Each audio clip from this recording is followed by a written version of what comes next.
I hate shin splints. Pain run down my shin, I wished it hurt less. What it's doing to me ain't a secret. I'm waking up in pain thanks to you. And I hate shin splints. Need some help, get me back to my sprints. Thought this time I'd try some different treatment. Could you tell me what am I supposed to do?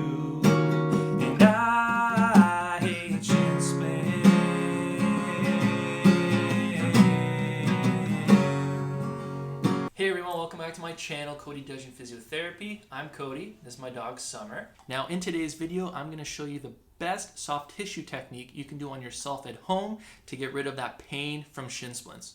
Everyone make sure you hit that like button because remember, for every like this video gets, little baby Summer here gets one cookie. And additionally, if this video gets 10 likes, I'm going to bring out that guitar and sing for you again in a future video. So make sure you hit that like button. Now for the purpose of this video, shin splint pain is any pain on the front of your shin that can run down even into the top of your foot. Alright, now treating shin splint pain is super simple. What you're going to do is you're going to find your shin bone. You're going to go all the way up to get to the bump of that bone at the top.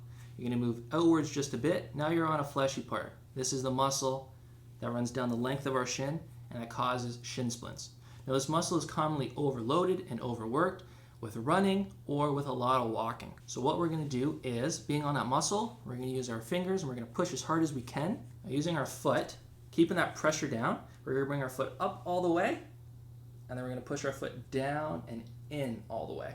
Up, and down and in. How many reps do? You do so many reps until the pain is gone. After that, you're going to move down slightly. Same thing. Foot up, and foot down and in.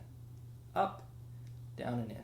And you should feel the muscle moving underneath your fingers. When you're done that spot, again, move a little further down. You're going to keep going until you get all the way just above your ankle. So we've taken all the adhesions, all the sore and tight spots out of that muscle. Then you're going to do the other leg. Then when you get up and you walk after this, you're going to feel like you're walking on a cloud. You're going to feel really, really good. Now another way you could do this is using a lacrosse ball. Now this is going to hurt a lot more, but it's more effective. So what we're going to do with the ball is it's going to take the place of our fingers. We're going to put that ball right under our shin here. So if this is my shin bone, the ball is going to go right onto the muscle, right there. And I can use my hands to push my leg into the ball so I get a lot of pressure into that muscle. Now with my foot, same thing. I'm going to bring my foot up, and I'm going to push my foot down and in.